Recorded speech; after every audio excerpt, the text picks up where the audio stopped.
राधे राधे भक्तजनों, आज आप सुनेंगे रविवार व्रत कथा। एक गांव में एक ब्राह्मणी रहती थी। उस ब्राह्मणी का एक बेटा और एक बहू थी। बहू का अभी कोई संतान नहीं हुआ था। ब्राह्मणी और ब्राह्मणी का बहू हर रविवार का वो उपवास करती थी। उस दिन एक समय वो भोजन करती थी। उनकी बहू बहुत अच्छी थी, अपना सासू माँ के कहना मानती थी। सास बहू रोज सुबह उठकर तालाब में दोनों स्नान करती और वहीं पर सूर्य भगवान को अर्घ देती। यही कामना करती थी कि हे सूर्य भगवान, सभी को तो आप इच्छा पूरा करते हैं, लेकिन हमारा तो इच्छा अभी तक पूरा नहीं हुआ।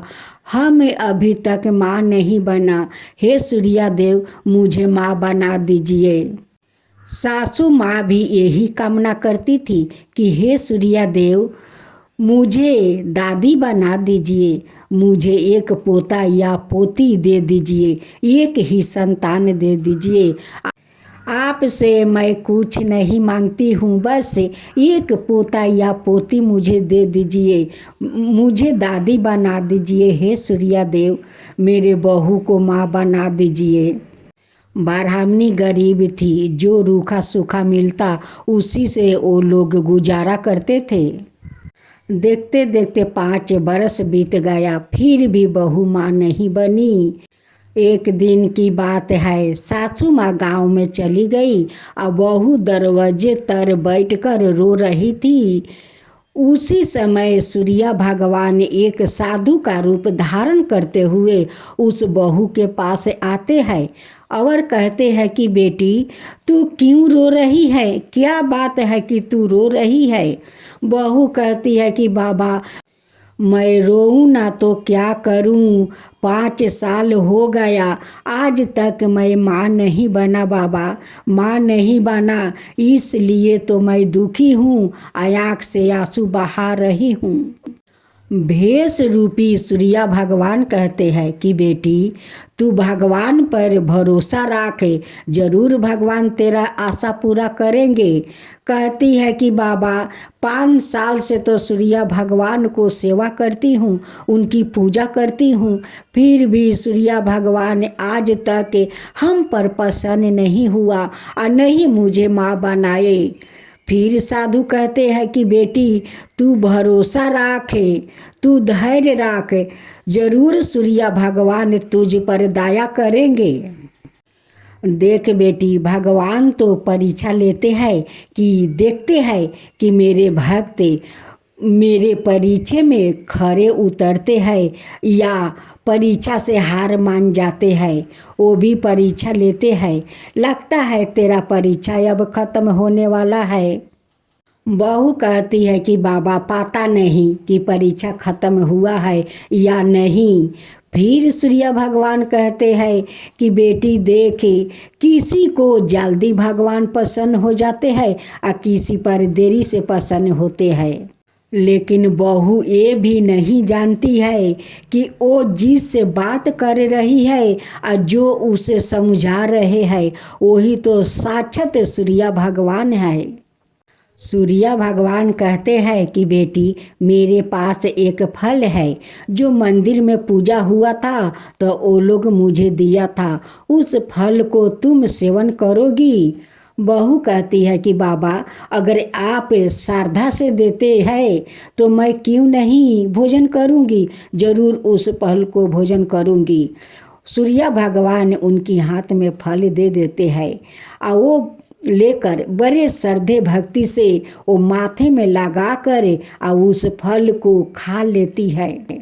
उस फल को खाते ही बहू गर्भवती बन जाती है। कुछ दिन के बाद उनकी पेट में चलना शुरू किया। एक दिन सासू माँ से कहती है कि माँ, मेरी पेट में कुछ दौड़ रहा है। अब तो सासू माँ बहुत खुश होती है, कहती है कि बहू, तू तो माँ बन गई है, देख सूर्य भगवान तुझ पर कृपा किया है। वो फल के बारे में बहू सासू माँ से बोलना भूल गई थी। जब उनकी पेट में चलना शुरू किया तब उस फल को याद आया और तब जाकर अपना सासू माँ से उस फल के बारे में बताई कि माँ, एक संत आया था और वो साधु बाबा मुझे एक फल दिया, कहा कि बेटी इस फल को खाओगी। मैं बोला कि हाँ, क्यों नहीं खाएंगे, आप श्रद्धा से देंगे तो ज़रूर खाएंगे। उस फल को मैं खा लिया। उसी दिन से देखिए मेरा मासिक बंद हो गया और मैं गर्भवती हो गई।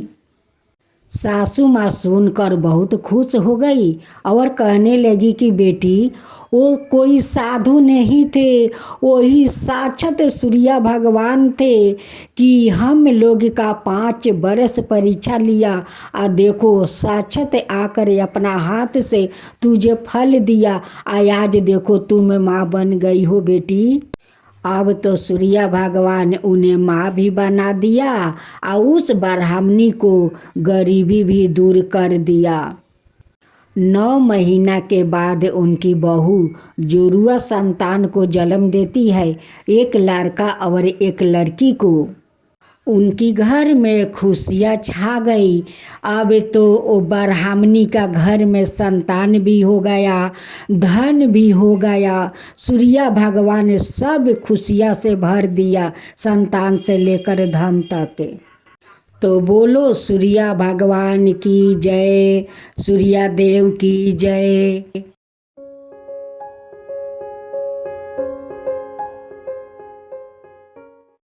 राधे राधे भक्तजनों, पूस रविवार के व्रत में अलूना भोजन करें, सूरज भगवान की पूजा करें। इस दिन छाछ नहीं बनानी चाहिए, सिर नहीं धोना चाहिए, तेल नहीं खाना चाहिए।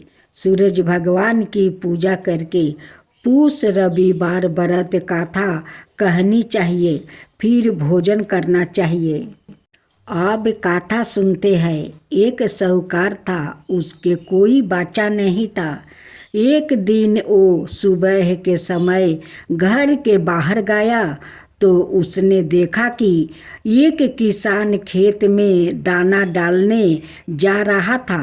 साहूकार को देखते ही वो वापस लौट गया और बोला कि आज तो शगुन अच्छा नहीं हुआ।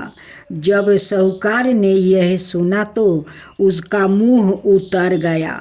घर आने पर उसकी पत्नी ने पूछा कि आज क्या बात है।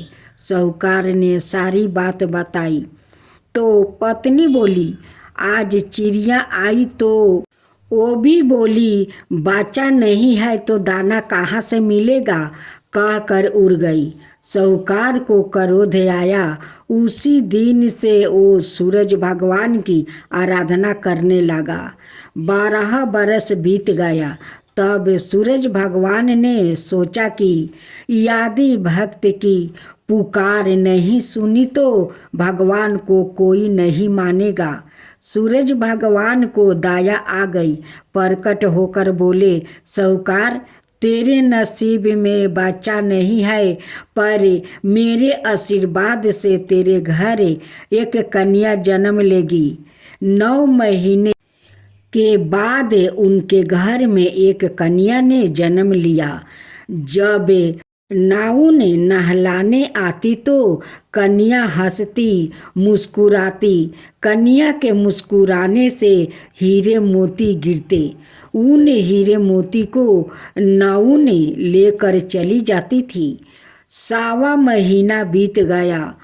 तब साहूकार की पत्नी नाउन से बोली, अब इसे मैंने नहला दूंगी। जब वो उसे नहलाने लगी तो बच्ची के हंसने पर हीरे मोती गिरे। अब तो समझ गई कि नाउन ने तो खूब हीरे मोती इकट्ठा कर लिया है। जब लड़की बड़ी हुई तो माँ बाप ने सोचा कि घर में धन तो बहुत है, घर जमाई रख लेते हैं। उन्होंने एक गरीब लड़का ढूंढा और उसके साथ अपनी लड़की का विवाह कर दिया। माँ दिन उगते ही बेटी को उठाने जाती और उसका मुख देखती। तब लड़की का पति बोला, तुम्हारे बीच सुबह सुबह माँ का क्या काम है? तो लड़की बोली, माँ का नियम है कि वो सुबह होते ही मेरा मुंह देखती है। दूसरे दिन वो सुबह उठा और उसका मुंह देखा तो उसके मुंह से हीरे मोती बिखरे। अब वो समझ गया कि इसलिए ही सासू माँ इसका मुंह पहले ही देख लेती है। थोड़ी देर बाद लड़की की माँ आई तो हीरे मोती नहीं मिला। माँ समझ गई कि जमाई को पता चल गया है। माँ के मन में कपट आया। उसने एक आदमी को जमाई को जान से ख़त्म कर देने के लिए भेज दिया। आदमी ने जमाई को मार दिया और उसका सिर सासू को लाकर दे दिया। सूरज भगवान ने देखा कि हमारी दी हुई कन्या का पति मार दिया गया है। सूरज भगवान मनुष्य रूप में भिक्षा मांगने आए और उस कन्या के पति का सिर साथ ले आए। उन्होंने उसके अंग जोड़कर अमृत का छींटा दिया। तब उसका पति उठकर बैठ गया। घर गया तो बेटी ने पूछा, पूस रविवार व्रत का मेरा नियम है कि दिन अस्त हुए के बाद खाना नहीं खाना, तो फिर आप इतनी देर से क्यों आए हैं? वो बोला कि मुझे मारने के लिए तेरी माँ ने आदमी भेजा था और सारी कहानी बता दिया। तब बेटी बोली कि अब हम यहाँ नहीं रहेंगे। जो माँ मेरा सुहाग छीन ले वो किस काम की है? बेटी अपने पति के साथ अलग घर में रहने लगी। उसके घर में सुख समृद्धि हो गई और उसकी माँ के घर में धीरे धीरे दलिदारता आ गई। जैसे सूरज भगवान बेटी पर प्रसन्न हुए वैसे ही सब पर प्रसन्न रहना। एक बार श्री कृष्ण और अर्जुन बर्मन पर निकले तो उन्होंने मार्ग में एक निर्धन ब्राह्मण को भिक्षा मांगते देखा। अर्जुन को उस पर दया आ गई और उन्होंने उस ब्राह्मण को स्वर्ण मुद्राओं से भरी एक पोटली दे दिया, जिसे पाकर ब्राह्मण प्रसन्नता पूर्वक अपने सुखद भविष्य के सुंदर सपना देखता हुआ घर लौट चला। किंतु उसका दुर्भाग्य उसके साथ चल रहा था। राह में एक लुटेरा ने उससे वो पोटली छीन लिया। ब्राह्मण दुखी होकर फिर से भिक्षा मांगने में लग गया। अगले दिन फिर अर्जुन की दृष्टि जब उस ब्राह्मण पर पड़ी तो उन्होंने उसे इसका कारण पूछा। ब्राह्मण ने सारा विवरण अर्जुन को बता दिया। ब्राह्मण की व्यथा सुनकर अर्जुन को फिर से उस पर दया आ गई। अर्जुन ने विचार किया और इस बार उन्होंने ब्राह्मण को मूल्यवान एक मणि दिया। ब्राह्मण उसे लेकर घर पहुंचा। उसके घर में एक पुराना घड़ा था जो बहुत समय से प्रयोग नहीं किया गया था। ब्राह्मण ने चोरी होने के भय से माणिक उस घड़े में छुपा दिया, किंतु उसका दुर्भाग्य दिन भर का थाका मंदा होने के कारण उसे नींद आ गई। इस बीच ब्राह्मण की स्त्री नदी में जल लेने चली गई। किंतु मार्ग में ही उसका घारा टूट गया। उसने सोचा घर में जो पुराना घारा पड़ा है उसे ले आती हूँ। ऐसा विचार करे वो घर लौटी और उस पुराने घरे को लेकर चली आई। और जैसे ही उसने घरे को नदी में डुबाया वो मानिक भी जल की धारा के साथ बह गया। ब्राह्मण को जब यह बात पता चली तो अपने भाग्य को कोसता हुआ वो फिर भिक्षा मांगने में लग गया। अर्जुन और श्री कृष्णा ने जब फिर उसे इस दलिद्रता अवस्था में देखा तो जाकर उसका कारण पूछा। सारा वृत्तांत सुनकर अर्जुन को बड़ी हताशा हुई और मन ही मन सोचने लगा, इस अभागे ब्राह्मण के जीवन में कभी सुख नहीं आ सकता है। अब यहाँ से प्रभु की लीला अब आरंभ हुई। उन्होंने उस ब्राह्मण को 2 पैसे दान में दिया।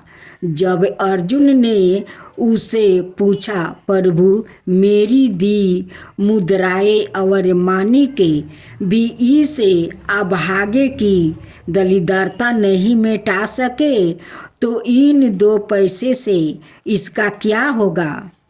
यह सुनकर प्रभु बस मुस्कुराया भर दिए और अर्जुन से उस ब्राह्मण के पीछे जाने को कहा। रास्ते में ब्राह्मण सोचता हुआ जा रहा था कि 2 पैसे से तो एक व्यक्ति के लिए भी भोजन नहीं आएगा। प्रभु ने उसे इतना तुच्छ दान क्यों दिया। प्रभु की यह कैसी लीला है। ऐसा विचार करता हुआ वो चला जा रहा था। उसकी दृष्टि एक मछुआरे पर पड़ी। उसने देखा कि मछुआरे के जाल में एक मछली फंसी है और वो छूटने के लिए तड़प रही है। ब्राह्मण को उस मछली पर दया आ गई। उसने सोचा, इन 2 पैसे से पेट की आग तो बुझेगी नहीं, क्यों ना इस मछली के प्राण ही बचा लिया जाए। यह सोचकर उसने 2 पैसे में उस मछली का सौदा कर लिया और मछली को अपने कमंडल में डाल लिया। कमंडल में जल भरा और मछली को नदी में छोड़ने चल पड़ा। तभी मछली के मुख से कुछ निकला। उस निर्धन ब्राह्मण ने देखा वही मानिक था जो उसने घर में छुपाया था। ब्राह्मण प्रसन्नता के मारे चिल्लाने लगा, मिल गया मिल गया। तभी भाग्यवश वो लुटेरा भी वहाँ से गुजर रहा था जिसने ब्राह्मण की मुद्राएं लूटी थी।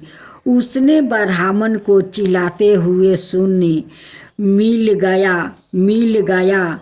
लुटेरा भयभीत हो गया। उसने सोचा कि ब्राह्मण ने उसे पहचान गया है और इसलिए चिल्ला रहा है। अब जाकर राज दरबार में उसकी शिकायत करेगा। इसे डर कर वो ब्राह्मण से रोते हुए क्षमा मांगने लगा और उससे लूटी हुई सारी मुद्राएं भी उसे वापस कर दिया। यह देख अर्जुन प्रभु के आगे नतमस्तक हुए बिना नहीं रह सके। अर्जुन बोले, प्रभु यह कैसी लीला है जो कार्या थैली भर स्वर्ण मुर्दाए और मूल्यवान मानिक नहीं कर सका, वो आपके 2 पैसे ने कर दिखाया। श्री कृष्णा ने कहा, अर्जुन यह अपनी सोच का अंदर है। जब तुमने उस निर्धन को थैली भर भर सौरन मुद्राएं और मूल्यवान मानिक दिया। तब उसने मात्रा अपने सुख के विषय में सोचा, किंतु जब मैंने उसको 2 पैसे दिया तब उसने दूसरे के दुख के विषय में सोचा। इसलिए हे अर्जुन, सत्य तो ये है कि जब आप दूसरों के दुख में विषय में सोचते हैं, जब आप दूसरे के भला कर रहे होते हैं, तब आप ईश्वर का कार्य कर रहे होते हैं और तब ईश्वर आपके साथ होते हैं।